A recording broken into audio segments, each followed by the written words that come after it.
No one understood the Japanese mafia boss until the shy waitress suddenly replied in perfect Japanese, leaving the entire restaurant speechless. Before we get ahead of ourselves, let's gauge how connected we really are. What's the first thing you see when you look out your window right now? The restaurant sank into its typical quiet the moment Dai Yamamoto entered through the private entrance. It wasn't the kind of silence that comes from respect, but the kind of silence that happens when prey senses a predator nearby. Waiters moved with well-practiced efficiency, keeping their eyes lowered as the man who controlled half the city's underworld made his way to his usual corner booth. At 33, Daichi had truly mastered the art of isolating himself. His bespoke black suit fit him like a second skin. The white shirt he wore underneath was unbuttoned just enough to give a glimpse of the gold chain that caught the faint light. His dark hair was slicked back with perfect precision, and carefully maintained stubble framed a jawline sharp enough to cut glass. But it was his eyes that really unnerved people, obsidian depths that revealed nothing while seeming to see everything. 2 bodyguards flanked him at a respectful distance, their hands never far from the weapons they concealed. The mafia boss settled into the leather booth, and the restaurant seemed to exhale in unison. "Mizu Kudasai," he said without looking up from his phone, his voice carrying the cold authority of someone used to immediate obedience. The senior waiter froze. Paolo had worked at Vincenzo's for 15 years, had served politicians and celebrities, but he'd never managed to grasp the boss's native tongue. No one ever had. It was part of the barrier Daichi kept up. Speak only Japanese, and the world kept its distance. Sir, I apologize. I don't—" Paolo stammered, sweat beading on his forehead. Daichi's eyes lifted slowly, and the temperature in the room seemed to drop. He repeated himself, each syllable precise and unforgiving. "Mizu Kudasai." The senior waiter looked desperately toward the kitchen, panic rising in his chest. Everyone knew what happened when you disappointed the Yamamoto family. People didn't just lose their jobs. They vanished from the city altogether, relocated by forces they'd rather not question. "Right away, sir. I'll figure it out. He's asking for water." The voice sliced through the tension like a knife through silk. Every head in the vicinity turned toward the young woman who had spoken. She stood near the service station, a red apron over her simple black shirt, her light brown hair pulled back in a neat ponytail. Emily Carter, 24 years old, had worked at Vincenzo's for 8 months. She kept to herself, arrived early, left late, and had never, not even once, inserted herself into situations involving the restaurant's most dangerous patron. Until now, Daichi's gaze locked onto her with the intensity of a spotlight. For the first time in years, someone had surprised him. His expression remained neutral, but something flickered in those dark eyes. Curiosity, perhaps, or suspicion. "Nihongo?" he asked, his tone sharp with challenge. "Do you understand Japanese?" Emily met his stare without flinching, though her hands trembled slightly as she gripped her order pad. "Hi, Sukashi Hanasemisu," she said. "Yes, I can speak a little." The restaurant might as well have stopped breathing entirely. Paolo looked back and forth between them with mounting horror, certain he was about to witness something terrible. The bodyguards tensed, reading their boss's body language for any sign of threat. But Daichi simply leaned back against the leather, studying this unexpected translator with unnerving focus. "Anata no rairi o susum shimasu ka?" he asked. "What do you recommend?" "The chef prepared fresh uni tonight," Emily replied in Japanese. Her accent was American, but her grammar was surprisingly solid. "If you prefer something less adventurous, the wagyu is exceptional, cooked medium rare with truffle butter." A ghost of something, not quite a smile, but close, touched the corner of Daichi's mouth. "Your pronunciation needs work." "I apologize," she said, switching to English, her cheeks flushing slightly. "I'm self-taught." "Why?" The question hung in the air, loaded with implications Emily didn't fully grasp. She hesitated, aware that everyone in the vicinity was listening despite their attempts to look busy. "My best friend in college was Japanese," she finally said, her voice softer. "Before she passed away, she made me promise I'd learn." said it would open doors I didn't know existed. Something shifted in Daichi's expression, so subtle that anyone else would have missed it. But Emily saw it. A crack in the carefully constructed armor. Grief recognized grief. The Wagyu, he said in Japanese. Medium rare. And your name? Emily Carter. Emily Carter, who speaks the language of the dead for friendship. He switched to English, his accent thick but controlled. Interesting. Before she could respond, Paolo practically yanked her away from the table, his face pale. What were you thinking? You never approach Mr. Yamamoto without being summoned. Do you understand what kind of man he is? I was helping, Emily protested quietly as they moved toward the kitchen. Helping? Paolo hissed. He's not some businessman who needs assistance with the menu. The Yamamoto family controls everything from the docks to downtown. When he makes a phone call, problems disappear permanently. And you just made yourself visible to him. Emily glanced back at the corner booth.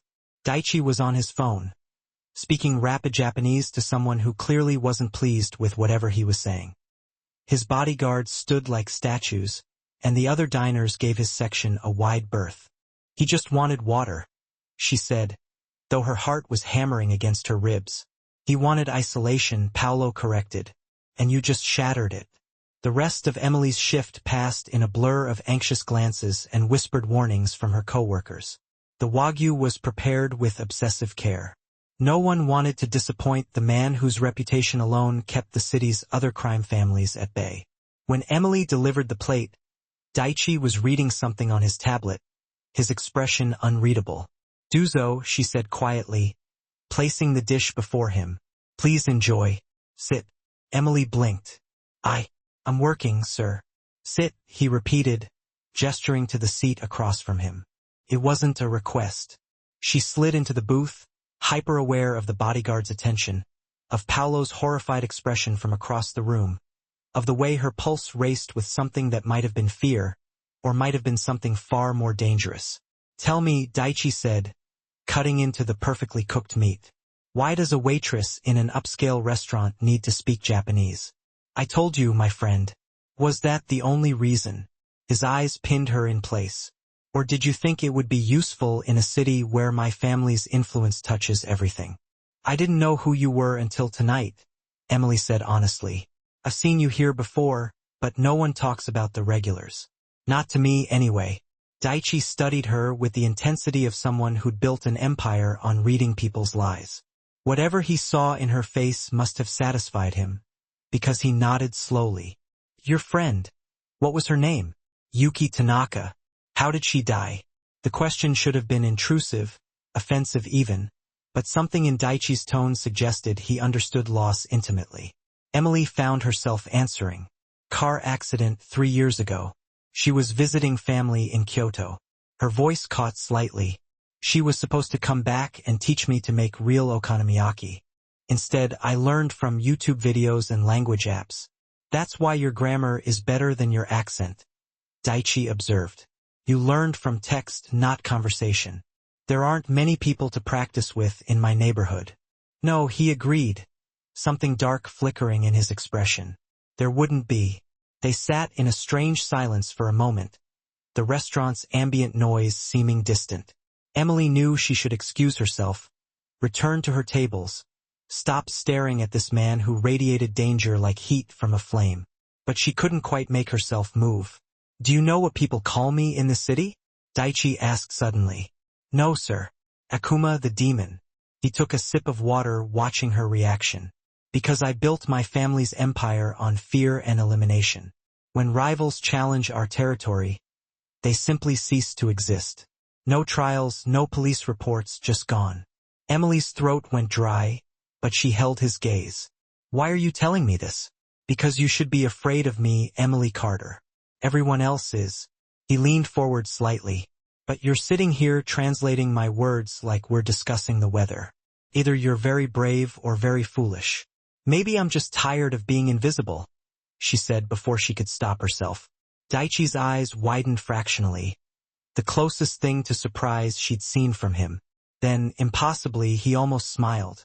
Not the polite business smile he'd seen him give other patrons, but something genuine. something that transformed his entire face from intimidating to devastatingly attractive. Invisible, he repeated, tasting the word. Yes, I understand that very well. A phone buzzed. One of the bodyguards answered in hushed, urgent Japanese. Emily caught fragments. Problem, warehouse needs your decision. The atmosphere shifted instantly. Daichi's expression hardened back into the unreadable mask. I have business, he said, standing abruptly. He placed several $100 bills on the table, far more than the meal cost. Keep the change. And Emily, she stood as well, suddenly aware of how small she was compared to his imposing frame. Yes? Next time I come here, I want you to serve me. Only you. Tell Paolo this isn't a request. Then he was gone, flanked by his guards, leaving Emily standing alone at the booth with her heart racing and the entire restaurant staff staring at her with expressions ranging from envy to outright terror. Paolo appeared at her elbow, his face ashen. What did he say to you? He wants me as his regular server. Mother of God, Paolo whispered. Emily, do you understand what you've just become? Everyone who gets close to that man either becomes part of his world or gets destroyed by it. There's no middle ground. Emily looked down at the money on the table, then toward the private entrance where Daichi had disappeared into the night. She thought about Yuki, about promises made to the dead, about the way those obsidian eyes had softened for just a moment when she'd mentioned learning Japanese for friendship. Maybe, she said quietly, I don't want middle ground anymore. 3 days passed before Daichi returned. 3 days of Emily jumping every time the private entrance opened, of the other staff treating her with newfound wariness, of Paolo pulling her aside to remind her that Mr. Yamamoto's interest had ended careers and lives before. She told herself she wasn't disappointed when he didn't show, told herself it was relief, not anticipation, that made her pulse quicken each time a black car pulled up outside. She was lying. On Thursday evening, during the dinner rush, he arrived without fanfare. Same corner booth, same 2 bodyguards maintaining their vigilant positions. But this time, when Emily approached with water and menus, Daichi was already watching her. Konbanwa, Emily-san, he greeted in Japanese. Good evening.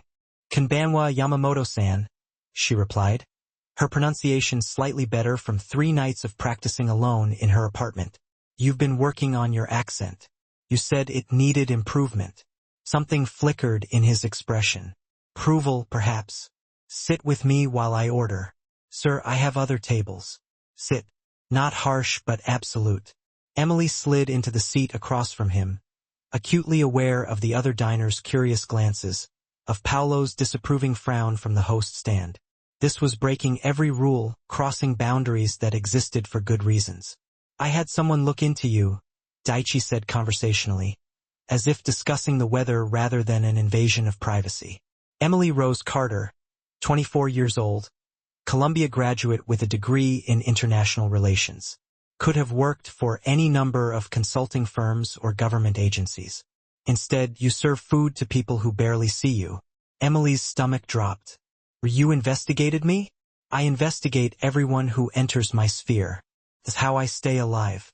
He studied her reaction calmly. Your transcripts were impressive. 9 GPA, fluent in 3 languages, though your Japanese is admittedly rough. So why the red apron, Emily? What are you hiding from? She should have felt violated, angry, should have stood up and walked away. But instead, she found herself answering honestly.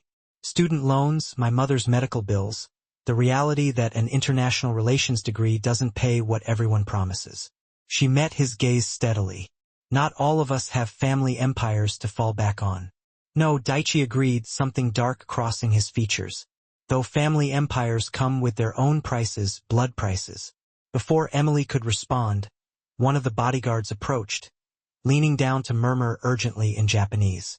She caught enough to understand. Takahashi family, territory dispute. Tonight. Daichi's jaw tightened almost imperceptibly. He responded in rapid Japanese, too quick for Emily to follow, then turned back to her as if the interruption hadn't happened. I need to leave, but first answer me something honestly. He leaned forward, his presence overwhelming. When you looked me up after our first meeting, and don't pretend you didn't, what did you find? Emily hesitated, then decided truth was safer than lies with a man who built empires on reading deception. That the Yamamoto family controls most of the city's underground operations, that your father was assassinated 5 years ago and you took over at 28, that 3 rival families tried to challenge your leadership and all 3, she swallowed hard, ceased operations within 6 months. Ceased operations, Daichi repeated with a mirthless smile. Gentle phrasing for what actually happened. Continue. That you're considered untouchable, dangerous, that people cross the street when they see your cars. She paused. That you've never been arrested, never even questioned because either you're extremely careful or extremely connected. Both, he said simply. And knowing this, you're still sitting here. You haven't given me much choice. There's always a choice, Emily. You could quit, disappear into the city. I wouldn't follow. Wouldn't you? The question hung between them, loaded with implications neither was ready to examine. Daichi's eyes narrowed slightly, and for a moment, Emily glimpsed something beneath the cold exterior. Loneliness, perhaps, the isolation of a man who'd built walls so high that even language itself became a barrier. Your mother, he said, changing subjects abruptly. What's wrong with her? Stage 3 breast cancer, in remission now, but the treatments. Emily looked away. Insurance covered most of it, but most isn't everything. And your father left when I was 6. We haven't spoken since. Daichi nodded as if this confirmed something. So, you understand what it means to be alone? Even when surrounded by people. To build walls for survival. Is that what speaking only Japanese is? A wall? It was, he admitted quietly. Until you. The vulnerability in those 2 words struck Emily like a physical force. This man, this terrifying, powerful, dangerous man, had just revealed a crack in his armor, and somehow she'd become the wedge that created it. Yamamoto, the bodyguard interrupted again, more insistently. Hi, Walker Mashita, Daichi snapped, standing abruptly. He pulled out his phone, typing rapidly, then showed Emily the screen. A phone number. This is my private line. Not many people have it. His eyes locked onto hers. If anyone bothers you, threatens you, even looks at you wrong because of our conversations, you call this number immediately. Understood? I don't need protection. Yes, you do. You just don't realize it yet. He grabbed his jacket, preparing to leave. The moment you spoke Japanese to me, you became visible in a world that notices everything. And visibility, Emily Carter, can be very dangerous. He left without ordering food, his guards flanking him as they disappeared into the night. Emily sat alone at the booth, staring at the phone number on her own screen where she'd hastily saved it, her hands trembling slightly. Paolo appeared instantly. What did he say? That I'm visible now. Christ. Paolo ran a hand through his thinning hair. Emily, I need you to understand something. Whatever fascination Yamamoto has with you, it won't end well. His ex-girlfriend, the one before he took over the family, she tried to leave him, tried to start a normal life. What happened to her? No one knows. She just vanished one night. Some say he let her go with enough money to disappear. Others, he trailed off meaningfully. The point is, once you're in his world, extraction isn't simple. Emily's phone buzzed. An unknown number, but she knew instinctively who it was. Thank you for humoring a lonely man's company. The restaurant will receive compensation for your lost tables tonight. Also, your mother's remaining medical bills have been paid in full. Consider it payment for your translation services. Her breath caught. She pulled up her mother's hospital account on her phone with shaking fingers. 0 balance. $47,000 just erased. Oh God! She whispered. Paolo leaned over, saw the message and went pale. Emily, no. You need to return that money right now. How? It's already processed. Then you need to stay away from him. This is how it starts. First the gifts, then the obligations, then you're so deep in his world you can't see daylight anymore. But Emily was staring at the 0 balance, thinking about her mother's relief, about the crushing weight that had just lifted from her shoulders, and thinking about a man who spoke only Japanese to keep the world at arm's length, who'd seen something in a random waitress worth investigating, worth protecting, worth investing $47,000 in. I should return it, she said. But the words felt hollow. You can't return it. He knew that when he sent it. Paolo's voice was heavy with resignation. You're already caught, Emily. The question is whether you'll fight it or accept it. That night, lying awake in her small apartment, Emily stared at Daichi's number in her contacts. She should delete it, should quit Vincenzo's, move to a different neighborhood, pretend the last week hadn't happened. Instead, she opened her photos, finding pictures of Yuki from college. Her friend laughing at some joke Emily couldn't remember, making silly faces, wearing the kimono her grandmother had sent from Japan. You said learning Japanese would open doors, Emily whispered to the image. You didn't mention they'd be doors to a world I shouldn't enter. Her phone buzzed again. Another message from that same unknown number. I'm assuming you're awake, probably overthinking everything. Don't return the money. Your mother's health is not a negotiation point. I paid a debt. You gave me something I haven't had in years. Conversation without performance. Sleep well, Emily-san. I'll see you soon. Before she could second-guess herself, Emily typed back, Thank you, but this doesn't mean I'm okay with what you do. The response came almost immediately. I wouldn't respect you if you were. Good night, Emily. She fell asleep with her phone clutched in her hand, dreaming of obsidian eyes and barriers made of language that somehow, impossibly, she'd managed to cross. 3 blocks away, in a private office overlooking the city, Daichi Yamamoto stood by floor-to-ceiling windows, his own phone in hand. Behind him, his second-in-command, Kenji, waited patiently. The Takahashi situation is resolved, Kenji said in Japanese. They've agreed to our terms. Good. However, sir, I feel obligated to point out that your interest in the waitress is being noticed. The other families will see her as leverage. Then they'll learn what happens when they threaten what's mine.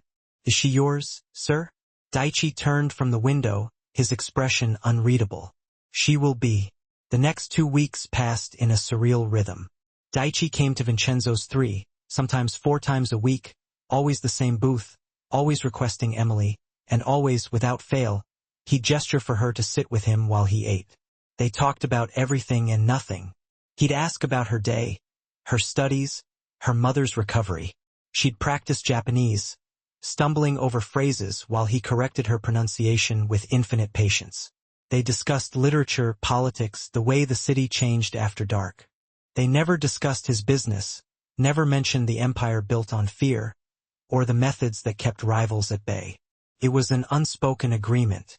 In that corner booth, surrounded by candlelight and soft music, they existed in a bubble separate from reality. Emily told herself it was harmless, just conversations with an interesting, if dangerous, regular customer. But she couldn't quite explain why her heart raced every time he walked through that entrance, or why she'd started learning kanji in her spare time, or why she found herself dressing more carefully on nights she knew he'd appear. You're playing with fire, her coworker Sandra warned one evening, watching Daichi's car pull up. That man is gorgeous, sure, but he's also got blood on his hands. Metaphorically, at least. We're just talking, Emily protested. Honey, men like that don't just talk to women like you. Whatever he wants, it's not conversation practice. But Sandra was wrong, Emily thought. Daichi did want conversation. He craved it like oxygen. Genuine connection with someone who saw him as a man rather than a title. Someone who didn't flinch when he moved, didn't weigh every word for hidden threats. Someone who'd learned his language not for advantage, but for love of a friend who'd died too young. Tonight, he arrived later than usual, tension evident in the set of his shoulders. When Emily approached, she noticed a small cut on his jaw, barely visible beneath his stubble. What happened? She asked in Japanese, sitting across from him without waiting for an invitation, something she'd grown comfortable doing. Business disagreement, he replied shortly. Nothing that concerns you. You're bleeding. It's nothing. Emily stood and returned with a first aid kit from the kitchen, ignoring his protests. She dampened a cotton pad with antiseptic and reached across the table. This will sting, she warned. The moment her fingers touched his jaw, the air between them changed. Daichi went absolutely still, his eyes locking onto hers with an intensity that made her breath catch. She dabbed gently at the cut, hyper-aware of the warmth of his skin, the subtle scent of his cologne, the way his pulse jumped beneath her fingertips. "Emily," he said quietly, his voice rough.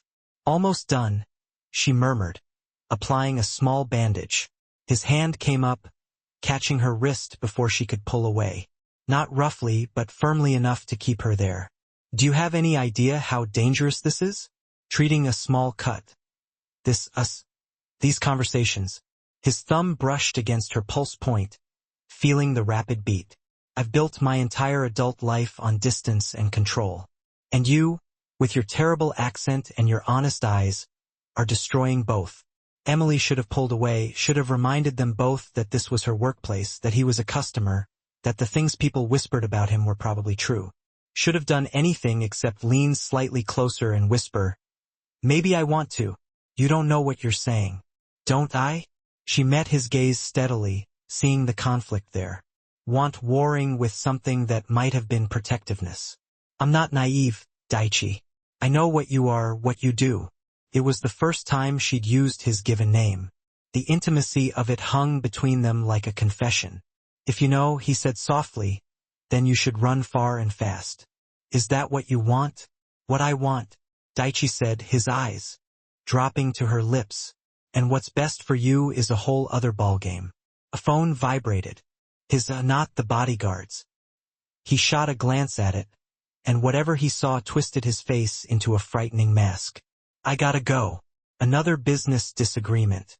Something like that. He stood but held onto her wrist. "Emily, I need you to promise me something." "What?" "If anyone asks you about me, anyone at all, you tell them nothing and call me immediately. Don't be a hero. Don't try to handle it yourself. Just call." Fear tightened in her chest. "What's going on?" "War," he said, plain and simple. "The Takahashi family is challenging our territory agreements. It's gonna get real ugly before it gets better." His grip tightened just a hair. "I can protect you, but only if you let me. I don't need." "Yes, you do." He finally let go of her wrist, and she saw something in his eyes she'd never seen before. Fear. Not for himself, but for her. The second word gets out that Daichi Yamamoto is sitting with the same woman every night, that he's paid her debts and talks to her in his native tongue. You become a target. Rivals will see you as my weakness. "Am I?" Emily blurted before she could stop herself. "Is that what I am? A weakness?" Daichi reached up, his fingers barely grazing her cheek. "You're the first person in 5 years who's reminded me what it feels like to be human instead of a title. So yeah, Emily Carter, you're the most dangerous weakness I've ever had." Then he was gone, swallowed up by his guards, leaving Emily standing alone with her heart pounding and her cheek burning where he'd touched her. Paolo appeared at her elbow. "Whatever that was, it needs to stop now. It's not just anything. I've worked here for 15 years, Emily. I've seen what happens when civilians get caught in territory fights. The Takahashi family won't hesitate to use you against him if they think it'll give them an edge." "How do you know about the Takahashi family?" Paolo sighed, heavy with weariness. "This restaurant sits right on the boundary between their territory and Yamamoto's. We've managed to stay neutral, but neutrality means we see and hear things. And what I'm hearing is that things are heating up fast." Emily touched her cheek where Daichi's fingers had been, remembering the way he'd looked at her, like she was something precious and terrifying all at once. "I can't just stop talking to him, Paolo." "Then God help you both." That night, Emily couldn't sleep. She lay in her small apartment, listening to city noises through the thin walls, thinking about those obsidian eyes and the crushing weight of isolation. 2 a.m. Her phone buzzed. "Are you awake?" "I can't sleep," she replied. "Neither can I." "Thoughts too loud. Want to share them?" A long pause. Then, "I'm thinking about how impossible this is. About all the reasons I should stay away from you. About how none of those reasons seem to matter when you look at me like I'm something other than a monster." Emily's breath caught. She typed and deleted 3 responses before settling on, "Are you a monster? I've done things that would make you run screaming if you knew the details. Built an empire on fear and elimination. made people disappear when they threatened what's mine. So yes, Emily, by most definitions, I am exactly that. And what am I in your world? Another long pause. When his response came, it made her heart skip a beat. You're the woman who's making me question whether I want to be a monster anymore. Before Emily could respond, another message arrived. Tomorrow night, after your shift ends, there's something I need to show you. Something you deserve to know before this goes any further. Will you come with me? Every logical bone in her body screamed. No. This was the moment to draw the line. To protect herself from a world she didn't understand and had no business entering. Emily typed back, yes, then I'll wait for you. And Emily, wear comfortable shoes. Where we're going, you'll need to be able to run if necessary. She stared at that last message, her pulse pounding with equal parts fear and anticipation. Somewhere in the city, a war was brewing between criminal families. And somehow, impossibly, she'd become important enough to a man called the Demon that he was willing to show her the truth. Emily pulled up Yuki's photo again, studying her friend's familiar smile. You said learning Japanese would open doors, she whispered to the image. You didn't say I'd find someone waiting on the other side who'd make me forget why I was afraid of the dark. Her phone buzzed one last time. Sleep well, Emily-san. Tomorrow everything changes. See? She clutched the phone to her chest, knowing sleep was impossible now because tomorrow night she'd step fully into Dichi Yamamoto's world, and some doors once opened could never be closed again. Emily's shift ended at 11. By 11:15, she stood outside Vincenzo's back in trance, her comfortable sneakers feeling inadequate for whatever lay ahead. The alley was dark except for a single streetlight that flickered on and off, casting weird shadows on the brick walls. A sleek black car pulled up silently. Not the usual sedan with bodyguards, but something lower, faster. The driver's window rolled down, revealing Dichi behind the wheel. Alone.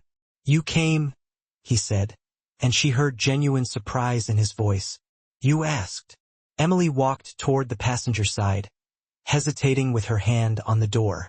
Where are your guards? Where we're going, they'd only complicate things. He leaned over to open her door. Trust me, Emily, just for tonight. Trust. Such a simple word for such an enormous ask. Emily slid into the car, noting the expensive leather interior, the way the engine purred instead of growled. This wasn't a car for intimidation. It was built for speed and discretion. You should know, Dichi said as he pulled into traffic, that what I'm about to show you could put you in danger. Real danger, not the theoretical kind. Last chance to change your mind. Where are we going? To see the truth of who I am. What I built, what I've destroyed to maintain control. His hands tightened on the steering wheel. Most people in my world see fragments. The power, the money, the fear, but they don't understand the foundation it's all built on. The blood price, as I once called it. They drove in silence through increasingly empty streets. The city's glittering downtown giving way to industrial warehouses and abandoned factories. This was the part of the city tourists never saw, where broken streetlights created pools of darkness and graffiti told stories of territories and power. Dichi pulled into an unmarked building's underground garage, using a key card to access levels that clearly weren't on any official registry.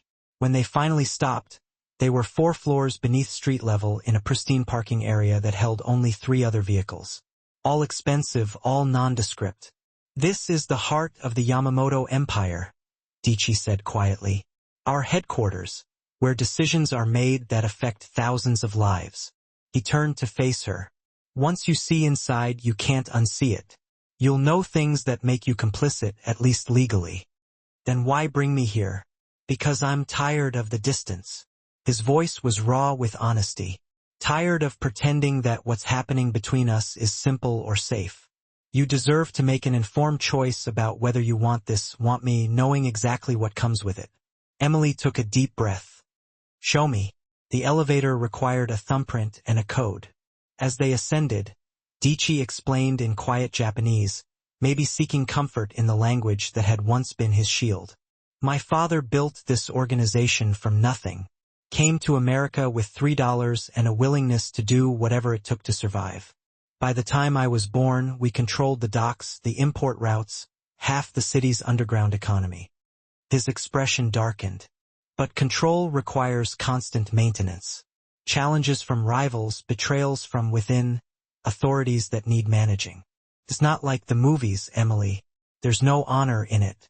No code that makes it noble. It's just survival wrapped in expensive suits. The elevator opened into a corridor that looked more like a corporate office than criminal headquarters. Tasteful artwork, recessed lighting, doors with names rather than numbers. But Emily felt the weight of it, the understanding that beneath the civilized veneer lay something far more dangerous. Dici led her to a conference room with floor-to-ceiling windows overlooking the city.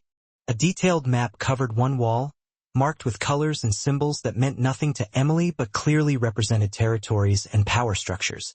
See the red zones? Dici pointed to several sections. Takahashi family territory. The blue is ours. The yellow zones are disputed areas where we're currently in conflict. His finger traced the boundary lines. Vincenzo sits right here, on the edge between blue and red. Neutral ground that both sides use for meetings that need to appear legitimate. That's why you eat there, partially. Also because the food is exceptional and the owner understands the value of discretion. He turned to face her. But the real reason I started going there 2 years ago was because it was the one place I could exist without the weight of expectation, where I could speak Japanese and know no one would understand, where I could be invisible. Until I wasn't, Emily said softly. Until you weren't, he agreed. And now the Takahashi family knows about you. They've had people watching the restaurant, documenting our meetings. They're trying to decide if you're valuable enough to use as leverage. Fear shot through Emily's chest. What does that mean? Dici's expression became something frightening.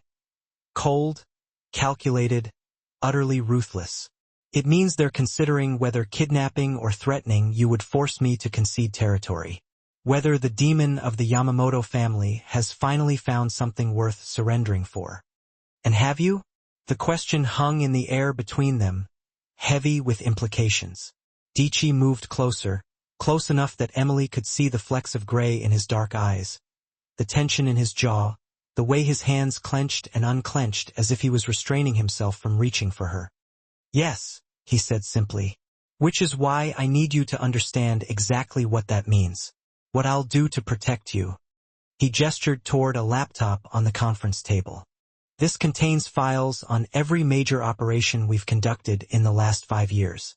Every territory dispute, every rival we've eliminated, every method we've used to maintain control. I want you to read them. All of them. Dici. No. His voice was firm. If you're going to be part of my life, you need to know what that life entails. The things I've ordered. The people who've disappeared because I made a phone call. The families destroyed because they challenged our power. He opened the laptop, pulling up file after file. This is who I am when I'm not sitting in that restaurant booth pretending to be normal. This is the monster, Emily. Look at it. For the next 2 hours, Emily read. Reports detailing territory acquisitions that left rival organizations in ruins. Documentation of negotiations that were clearly threats. Photographs of abandoned warehouses where confrontations had taken place. No bodies, no blood, but the implications were clear. Records of payments to officials, judges, police officers, the entire corrupt infrastructure that kept the Yamamoto Empire functioning. With each file, her understanding grew. This wasn't some romanticized underworld where honor and loyalty reigned. This was systematic, calculated control maintained through fear and elimination. And Dici sat at the center of it all, making decisions that destroyed lives with the same casual efficiency that others might use to approve budget reports. When she finally closed the laptop, her hands were shaking. Dici stood by the windows, his back to her, tension evident in every line of his body. Now you know, he said quietly. I won't blame you if you walk out that door and never speak to me again. I'll ensure your safety. Make certain no one from either family ever approaches you. You can go back to being invisible, Emily. Back to a life that makes sense. Emily stood, her legs unsteady. She walked to where he stood, stopping just behind him. In the window's reflection, She could see his face, the careful blankness that hid whatever he was feeling. "Turn around," she said. He did, slowly, and she saw fear in his eyes. Not fear of rivals or violence or law enforcement. Fear of her judgment. Fear of seeing disgust replace whatever warmth she'd shown him. "I should be terrified of you," Emily said, her voice barely above a whisper. "You should be. I should run as far and fast as I can." "Yes, but all I can think about," she continued, stepping closer, "is that you've shown me the absolute worst parts of yourself, given me every reason to hate you, and you're standing here like you're waiting for execution. Because I am," Dichi admitted. "You're the first person in years who's seen me as human. Losing you would be worse than any rival's bullet." Emily reached up, her hand cupping his jaw where she'd placed the bandage days before. "I'm not naive enough to think I can change you. Not arrogant enough to believe love conquers all." "Love." The word came out rough, disbelieving. "But I am brave enough," she continued, ignoring the interruption, "to admit that I don't want to walk away, even knowing what you are, what you've done." Her thumb brushed across his cheekbone. "Maybe that makes me as damaged as you are, Emily." She kissed him. It wasn't soft or tentative. It was months of tension and weeks of careful distance finally breaking through walls they'd both built. Dichi went rigid with surprise for half a heartbeat. Then his control shattered. He pulled her against him with barely restrained intensity, one hand tangling in her hair, the other gripping her waist as if she might disappear. The kiss tasted like danger and desperation and something that might have been salvation. When they finally broke apart, both breathing hard, Dichi rested his forehead against hers. "This is insane," he whispered in Japanese. "Completely," she agreed in the same language. "I can't promise you safety. Can't guarantee this ends well. I know. The Takahashi family will come for you. Others too, once they realize how important you've become. Then teach me how to survive in your world." Dichi pulled back enough to meet her eyes, searching for any sign of doubt or second thoughts. Whatever he saw must have satisfied him because he nodded slowly. "Okay, but we do this my way. Security protocols, protected locations, guards when necessary." His expression hardened with determination. "And you learn to defend yourself. If they come for you, I need to know you can buy time until I arrive." "Agreed." A phone buzzed, his on the conference table. He glanced at it, and his entire demeanor shifted into something cold and lethal. "What is it?" Emily asked. "The Takahashi family just made their move. They've taken one of our shipping routes. Claimed it as retaliation for territory we acquired last month." He was already moving, pulling up files, making calls in rapid Japanese. "This is the beginning.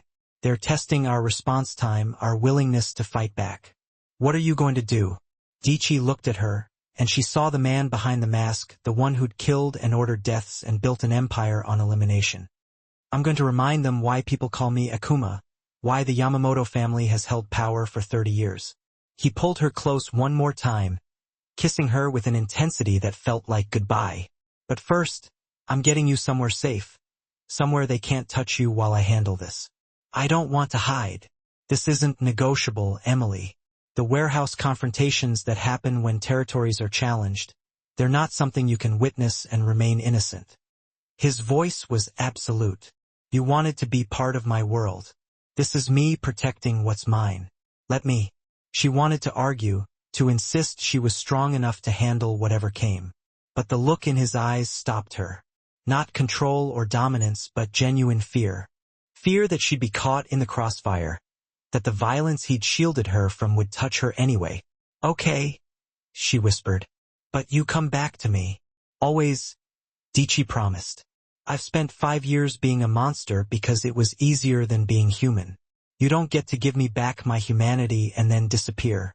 Within 20 minutes, Emily found herself in a luxury apartment she'd never seen before, one of several safe houses the Yamamoto family maintained throughout the city. 2 female guards were stationed outside, both armed and clearly capable. Dichi had given her a phone with only one number programmed in, his direct line. "I'll end this quickly," he said at the door. 3 days, maybe 4. Then we can figure out what this life looks like together. Be careful. He smiled, but there was no warmth in it. Careful isn't how wars are won, Emily. They're won by being more ruthless than your opponent, more willing to go further, faster. He touched her cheek gently, the contrast between the touch and his words jarring. Sleep. I'll call when it's over. Then he was gone, and Emily was alone in a beautiful apartment that felt like a gilded cage. She sank onto the couch, her mind racing through everything that had happened in the last few hours. The files she'd read, the kiss that had changed everything, the casual way Dici had spoken about warehouse confrontations and territory disputes. She just committed to a relationship with a man who ordered deaths with the same ease others might order coffee. A man who'd shown her the absolute worst of himself and waited for judgment. A man who looked at her like she was both his salvation and his greatest weakness. Her phone buzzed. A text from the only number programmed in. Thank you for not running, for seeing the monster and staying anyway. Whatever happens in the next few days, remember this. You gave me something worth fighting for beyond power. That changes everything. Stay safe, Emily. Son, D.Y. Emily clutched the phone, tears streaming down her face. Not from fear or regret, but from the overwhelming understanding that she'd just crossed a line that could never be uncrossed. She'd chosen love in a world built on violence, chosen humanity in the empire of demons. And somehow, impossibly, it felt like the rightest wrong decision she'd ever made. 3 days passed in the luxury apartment. 3 days of guards outside her door, meals delivered by people who spoke in hushed tones, news reports that mentioned gang violence in the industrial district without providing details. Emily tried calling Dici twice, but both times it went straight to voicemail.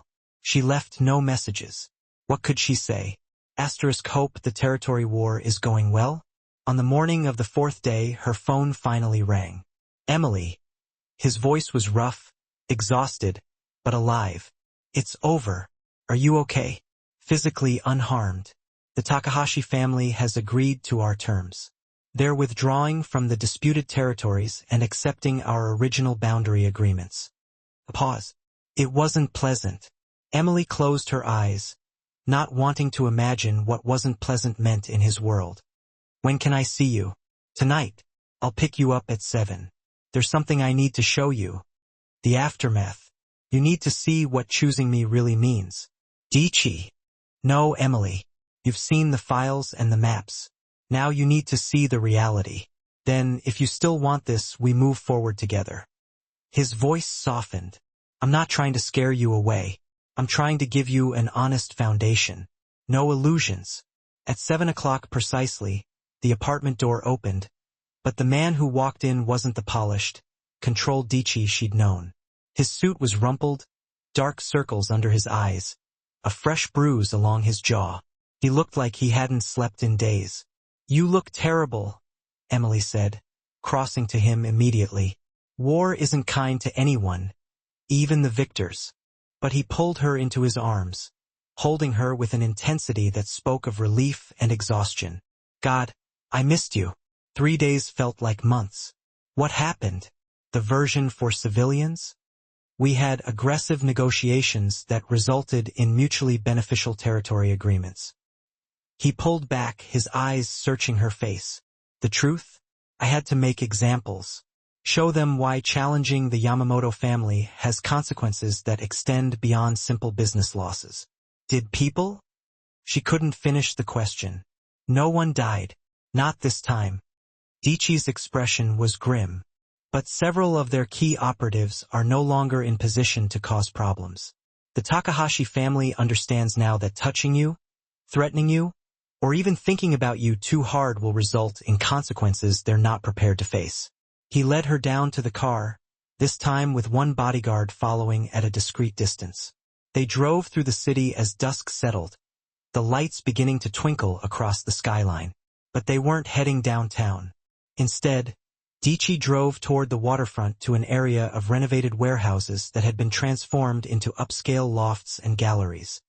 This is where it started, he said, parking in front of a building that looked like any other. My father's first legitimate business, an import company. Everything we built came from here. They took an elevator to the top floor, which opened into a massive loft space, but it wasn't decorated like a home. The walls held photographs, hundreds of them.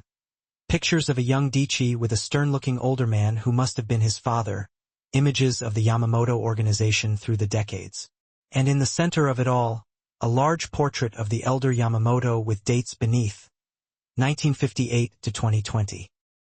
He was murdered here, Dichi said quietly, standing before the portrait. 5 years ago, a rival family thought that killing him would destabilize our organization, make us vulnerable. His jaw tightened. They were wrong. It just made me realize that sentiment and mercy are luxuries we can't afford. Emily moved beside him, studying the photograph. The resemblance was clear. Same dark eyes, same strong features. But where Dichi's father looked hardened by years of violence, Dichi's eyes held something different. Pain, maybe, or weariness. Is that when you stopped speaking English in public? She asked softly. Yes. My father spoke 4 languages fluently, always met people on their terms, made them comfortable before he destroyed them. Dichi's voice was bitter. I decided to do the opposite. Make the world come to me. Make them uncomfortable, off balance. The language barrier became a weapon and a shield. Until you, he agreed, turning to face her. Emily, I need you to understand something. When my father died, I inherited more than an organization. I inherited enemies, obligations, blood debts that demand payment. For 5 years, I've managed it all by being colder and more ruthless than anyone else, by convincing myself that connection was weakness. He took her hands, his grip almost painful. But then you walked into that restaurant, and you spoke Japanese like Yuki was somehow nudging you my way. It hit me then, how I'd been slowly chipping away at myself, turning into the very thing my father loathed. A monster who'd forgotten the first thing about being a man. So change, Emily suggested. Walk away from all this. It isn't that simple, though. The Yamamoto Empire is a big machine. It directly employs hundreds, but thousands more depend on it indirectly. The territory we control keeps smaller businesses from being devoured by more savage groups. If I just abandon it all, there'd be a power vacuum, and some far worse character would rush to fill it. He gently touched her cheek. But I can change how I lead. I can start focusing on legal businesses, slowly moving away from the really dangerous stuff. It won't be an overnight change, maybe not even a reality for years to come, but with you by my side, I can remember why it all matters. What are you saying? Daichi took a deep breath, gathering his thoughts. I'm saying you've become more important to me than power itself. That I'd rather build something meaningful with you than continue this cycle of destruction alone. That somewhere in these late-night talks about grammar and pronunciation, I fell completely, irrevocably in love with a waitress who learned Japanese for friendship and stuck around even when every instinct told her to run. Emily's breath hitched in her throat. You love me? Desperately, terrifyingly, in a way that makes me feel vulnerable for the first time since my father died. His thumb gently brushed across her cheekbone. So, here's what I'm offering. A life with me, knowing exactly what that entails. Security, yes, but also danger. Wealth, but also being associated with activities you'll never fully condone. A man who's trying to be better but will inevitably stumble along the way. And what do you want from me? Everything, Daichi said simply. Your mornings and your nights. Your endearingly awful accent and your sharp, intelligent arguments. Your presence at dinners where I desperately need to remember I'm human. Your voice speaking Japanese when the weight of English becomes too much to bear. He pulled a small velvet box from his jacket pocket, opening it to reveal a ring, simple, elegant, with a single, dazzling diamond. I want you to marry me, Emily Carter, to be my partner in everything, including redemption. Emily stared at the ring, her mind spinning. They'd only known each other for weeks, not years. This was insane, impulsive, utterly illogical.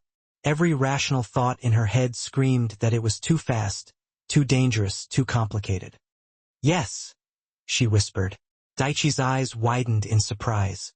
Yes, I'll marry you. Yes, I'll learn to navigate your world. Yes, I'll be there to remind you that you're more than just the title people use when they talk about you. She took the ring from the box, sliding it onto her own finger, because waiting even a second longer felt impossible. And yes, I love you too, even though you're a criminal and possibly insane and definitely bad for my life expectancy. He kissed her then, and it felt different from their first kiss. That had been desperation and a release of pent-up tension. This was a promise, a commitment, and the understanding that they were choosing each other despite every logical argument against it. When they finally broke apart, Daichi rested his forehead against hers. My second in command is going to have an aneurysm. The family advisors will question my judgment. Other organizations will see you as leverage. Then we make them understand that I'm not leverage. I'm family. Emily's voice was firm. You teach me how to survive in this world, and I'll teach you how to live in it without losing yourself. Deal. He smiled, the first genuine, unguarded smile she'd ever seen from him. Fair warning, Yamamoto family weddings are elaborate affairs. Hundreds of guests, traditional ceremonies, at least 3 different outfit changes. I'll wear the red apron over the wedding kimono. Really confuse everyone. Daichi laughed, and the sound was so unexpected, so purely joyful, that Emily felt tears prick her eyes. This man, this dangerous, powerful, isolated man, was laughing because of something she'd said. I love you, he said again, like he was testing the words, learning their shape. I've destroyed families and built an empire and survived assassination attempts. But nothing has ever terrified me more than those 3 words. Good, Emily said, kissing him softly. Fear means you're taking this seriously. And if we're going to survive each other, we'll need to take everything very seriously indeed. They stayed in that loft until late into the night, talking about logistics and futures and how to navigate a relationship that broke every conventional rule. Daichi explained the security measures that would soon become part of Emily's daily life. The bodyguards who would shadow her, the safe routes she'd need to memorize, the protocols for emergencies. Emily talked about her mother, about introducing Daichi properly, about finishing her degree while navigating this new reality. They made plans and contingencies, building frameworks for a life that seemed impossible but felt increasingly real. Your mother, Daichi said at one point. She'll need to know the truth about me, about what marrying me means for her safety too. She's tougher than she looks. Survived cancer and my father leaving and raising me alone. She'll understand. Emily hesitated. But she'll also worry. Then we make sure she has no reason to. Upgraded security, emergency contacts, clear communication protocols. His expression was serious. Anyone who marries into the Yamamoto family becomes my responsibility. That includes mothers who raised brave daughters. As they finally prepared to leave, Emily looked at the portrait of Daichi's father one last time. Do you think he'd approve of me? Daichi considered the question carefully. He'd say you're a complication, a vulnerability that could be exploited. He pulled her close. But he'd also recognize that you're the first person who's made me want to be more than what this life demands. And deep down, beneath all the violence and control, he wanted better for me. So yes, Emily-san, I think he'd approve.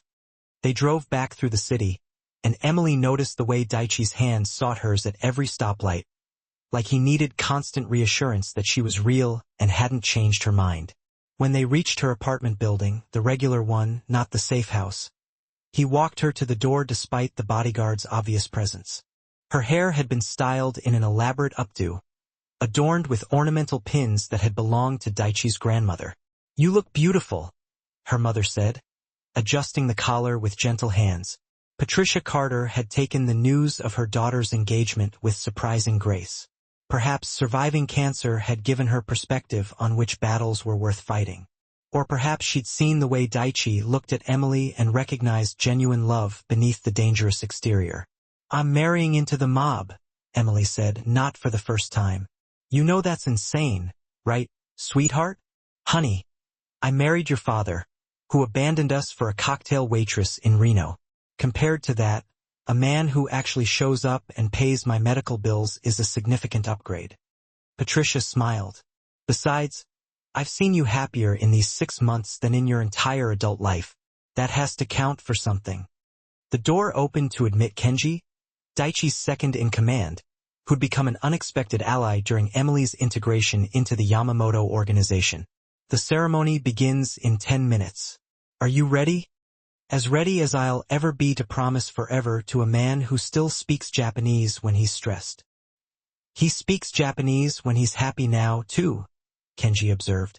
You've done something remarkable, Emily-san. The boss we have now versus the man 6 months ago. They're different people. And it was true. The transition hadn't been smooth or simple. There had been challenges from within the organization. Advisors who questioned Daichi's judgment, allies who saw Emily as a distraction. But slowly, methodically, Daichi had made it clear that she was non-negotiable, that anyone who threatened her would face consequences that ended careers and territories. More importantly, he'd begun the painful work of transitioning the Yamamoto empire toward legitimate operations.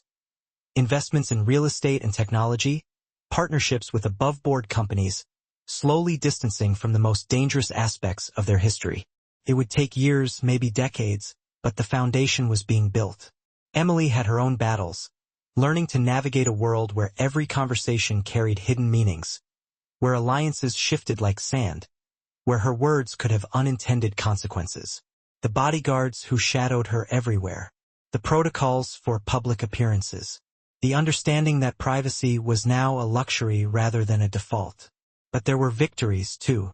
Vincenzo's was thriving under new management, with Emily as co-owner and Paolo running day-to-day operations.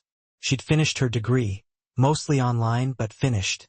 She'd learned to recognize threats before they materialized, to read the subtle tensions in Daichi's posture when business went wrong. Most importantly, she'd learned that loving someone didn't mean fixing them. Daichi would always carry the weight of his choices, the knowledge of what he'd done to build and maintain power. But he carried it differently now, with someone beside him who saw the man beneath the title. The traditional ceremony was held in a private garden on the hotel's grounds. As Emily walked down the aisle on her mother's arm, she saw the assembled crowd. A fascinating mix of legitimate business leaders and carefully disguised criminal operatives, all united in their connection to the Yamamoto family. And at the altar, wearing traditional formal wear that made him look like he'd stepped out of history, stood Daichi. When their eyes met, everything else faded away. The crowd, the complexity, the dangerous reality they navigated daily. None of it mattered in that moment. The ceremony was conducted in both English and Japanese, honoring both their backgrounds. When it came time for vows, Daichi spoke first. Emily-san, he said in Japanese, his voice carrying across the garden. You walked into my life speaking the language of my isolation and turned it into our bridge. You saw the worst parts of me and chose to stay. You've given me something I thought I'd lost forever, hope for redemption. He switched to English. I can't promise you a simple life, can't guarantee safety or normalcy, but I can promise that every day I'll choose you over power, that your happiness will matter more than territory or control, that the man you're marrying today will spend the rest of his life trying to be worthy of your faith. Emily had prepared vows, rehearsed them carefully, but standing there, looking into those obsidian eyes that held such unexpected tenderness, she abandoned the script. Daichi, she said, her voice strong. I learned Japanese for a friend who died too young, but I stayed to speak it with a man who taught me that love isn't about finding perfection. It's about choosing someone despite their complications. You're dangerous and impossible and completely unsuited for the normal life I thought I wanted. She smiled, tears streaming down her face. And I wouldn't change a single thing. You're mine and I'm yours, and the rest of the world can deal with that however they need to.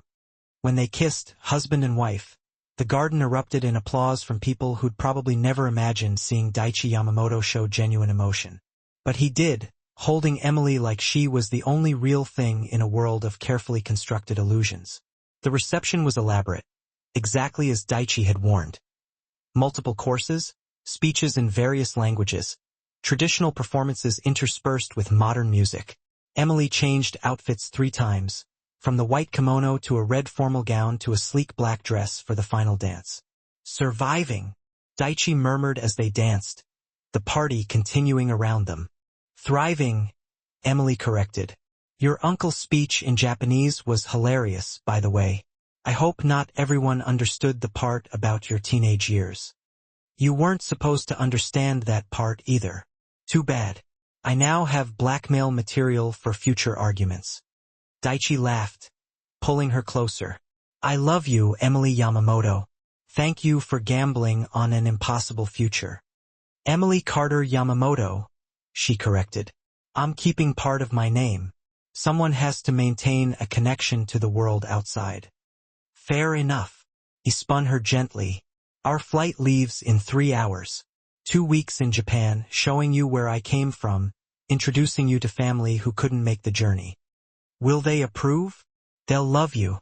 My grandmother specifically requested I bring the woman who tamed the demon. Her words, not mine. As the night drew to a close and they finally escaped to their suite, Emily kicked off the expensive heels with relief.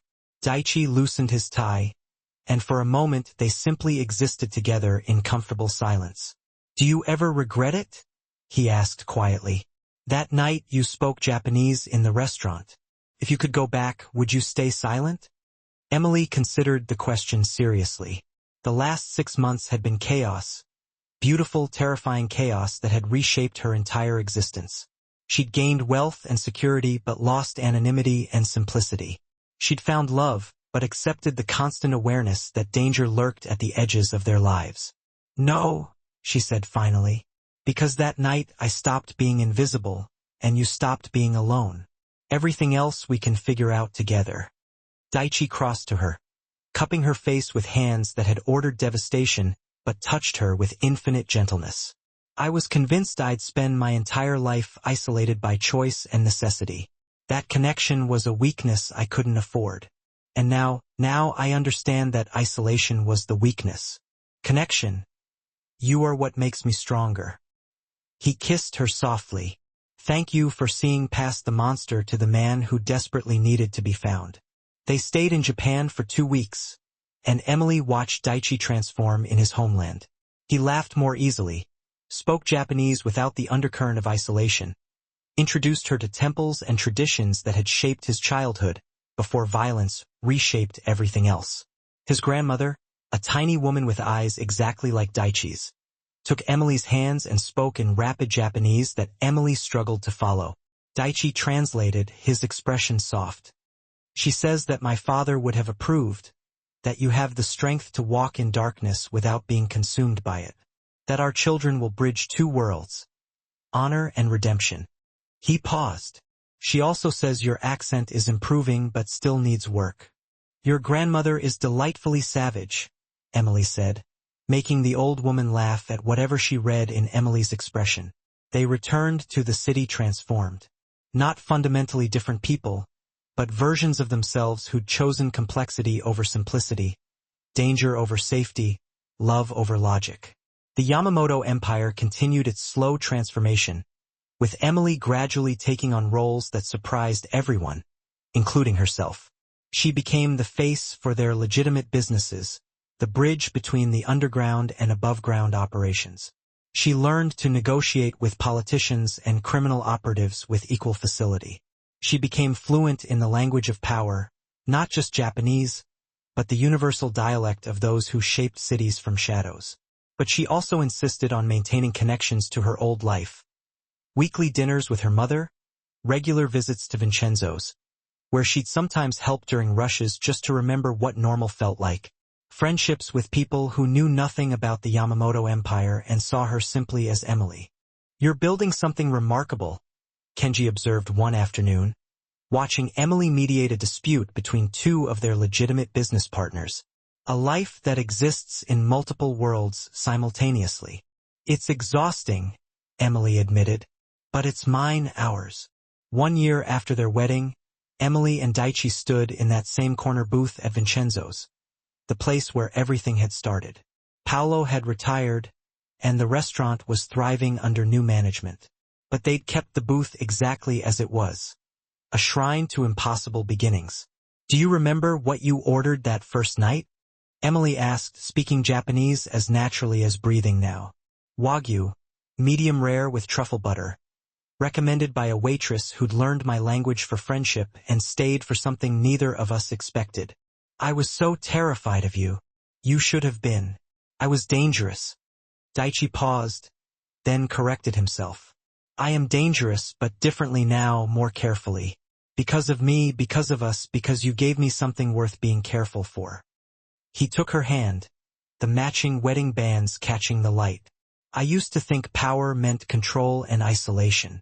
Now I understand it means having someone to share the weight with, someone who will call you out when you forget you're human. Emily smiled, thinking about the journey from that first shocked conversation to this moment of comfortable understanding. Yuki would have loved this story.